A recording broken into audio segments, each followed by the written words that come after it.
नमस्कार दोस्तों, स्वागत है आपका द पॉलिटिकल टेस्ट में और मैं हूं अजय सिन्हा।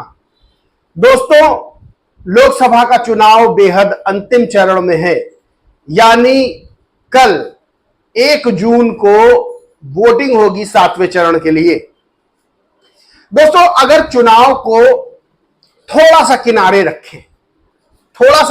रखें और राजनीतिक दलों की स्थिति पे नजर डालें तो बहुत से सवाल खड़े होते हैं कि इस चुनाव को किस दिशा में मोड़ने की कोशिश की गई, यानी किस तरह से दो ध्रुवीय चुनाव बनाने की कोशिश की गई।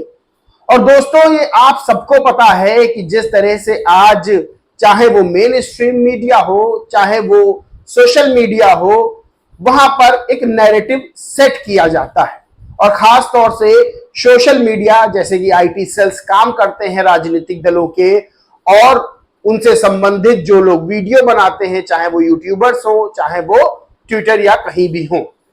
तो दोस्तों, किस तरह से नैरेटिव सेट किया जाता है ये आप सबको पता है और शुरू से चुनाव के काफी पहले से ये नैरेटिव बिल्ड किया जाने लगा, धीरे धीरे बढ़ाया जाने लगा। और जब चुनाव बिल्कुल करीब आया तो दोस्तों एक दीवार सी बना दी गई। एक दीवार ये बनाई गई कि दीवार के इस पार चुनावी युद्ध हो रहा है और इस पार जो दल खड़े हुए हैं उनको नजरअंदाज किया जा रहा है, यानी उनके लिए दरवाजा ही बंद कर दिया गया कि आपको आने ही नहीं दिया जाएगा। और दोस्तों, ये चीज सोशल मीडिया पर कस के जो है वो सेट की गई। जो वोटर्स थे उनका माइंड डाइवर्ट करने की कोशिश की गई। उनको बताया गया कि फला कमजोर है, फला मजबूत है, आप उनको वोट देंगे, आपका वोट बेकार होगा, आप इनको वोट दीजिए।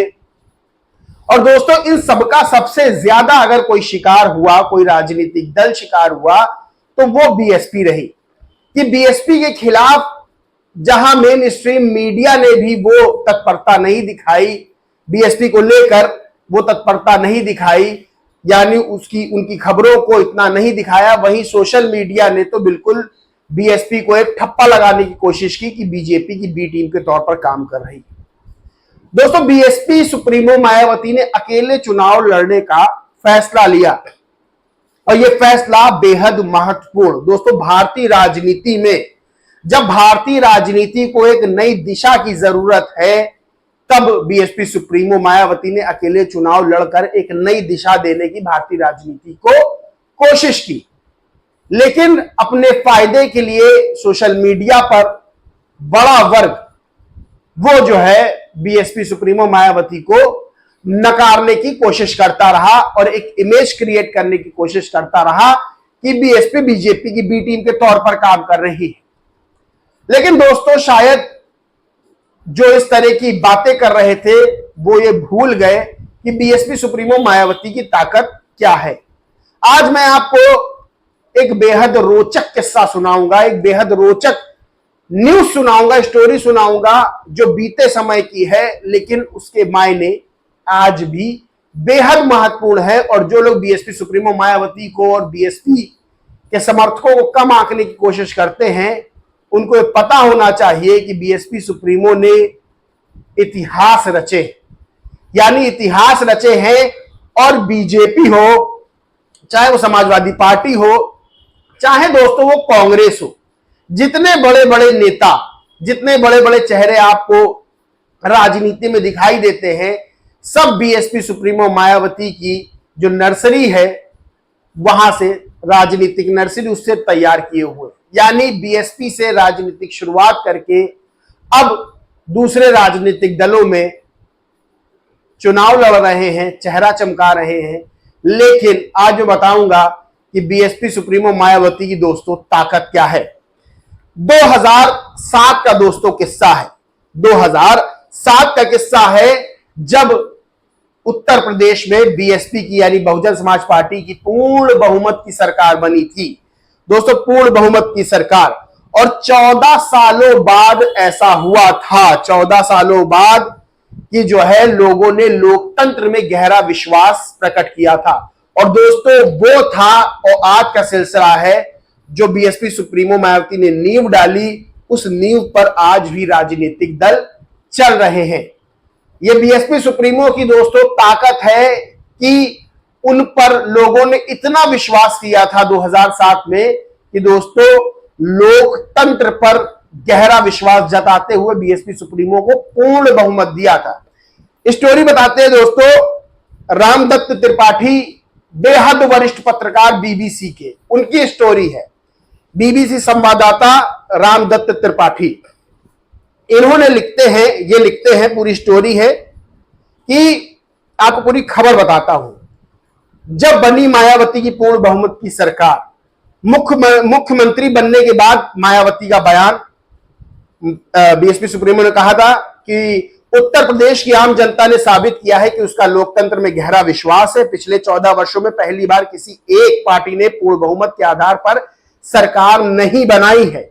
जनता ने जाति और धर्म से ऊपर उठकर मतदान किया। अब दोस्तों खबर शुरू होती है। मायावती ने मुख्यमंत्री पद की ली शपथ। रामदत्त त्रिपाठी, बीबीसी संवाददाता, लखनऊ। मायावती ने चुनावी नतीजों को बसपा की विचारधारा की जीत बताया है। बहुजन समाज पार्टी की नेता मायावती ने चौथी बार उत्तर प्रदेश के मुख्यमंत्री पद की शपथ ली। 50 सदस्यीय मंत्रिमंडल में उनके अलावा 9 कैबिनेट मंत्रियों, 21 राज्य मंत्रियों स्वतंत्र प्रभार और 9 राज्य मंत्रियों को भी राज्यपाल टीवी राजेश्वर ने शपथ दिलाई। मायावती ने मंत्रिमंडल में ऊंची जातियों के अलावा पिछड़े वर्ग की छोटी छोटी जातियों को भी स्थान दिया है। स्वामी प्रसाद मौर्य विधानसभा का चुनाव हार गए थे, फिर भी उन्हें मंत्रिमंडल में स्थान दिया गया है क्योंकि वो महत्वपूर्ण अति पिछड़ी जाति से आते हैं। दोस्तों खबर सुनिएगा, खबर की गंभीरता को समझिएगा और समझिएगा कि बीएसपी सुप्रीमो मायावती ने कैसे हर वर्ग को वो सम्मान दिया जिस सम्मान का वो हकदार था। स्वामी प्रसाद मौर्य चुनाव हार गए थे लेकिन उनको मंत्रिमंडल में स्थान दिया गया था। उन्होंने वरिष्ठ प्रशासनिक अधिकारियों शैलेश कृष्ण, वीके शर्मा को अपना प्रमुख सचिव बनाया है, साथ ही रोहित नंदन को सचिव बनाया है। दिलचस्प तथ्य यह है कि शैलेश कृष्ण किसी वक्त मुलायम के करीबी माने जाते थे लेकिन बाद में किन्हीं वजहों से उनके बीच दूरियां बढ़ गई थी। शपथ ग्रहण समारोह के दौरान समाजवादी पार्टी के नेता और पूर्व मुख्यमंत्री मुलायम सिंह यादव भी मौजूद थे। जिन लोगों को कैबिनेट मंत्री बनाया गया है उनमें अब नाम सुनिएगा और समझिएगा कौन कहां से चुनाव लड़ रहा है। आपको पता होगा कौन किस राजनीतिक दल से और कहां से चुनाव लड़ रहा है।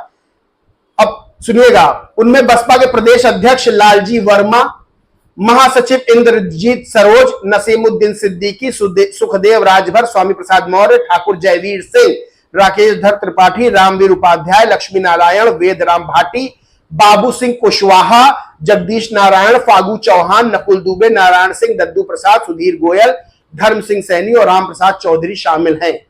उत्तर प्रदेश की आम जनता ने साबित किया है कि उसका लोकतंत्र में गहरा विश्वास है। पिछले 14 वर्षों में पहली बार किसी एक पार्टी ने पूर्ण बहुमत के आधार पर सरकार नहीं बनाई है।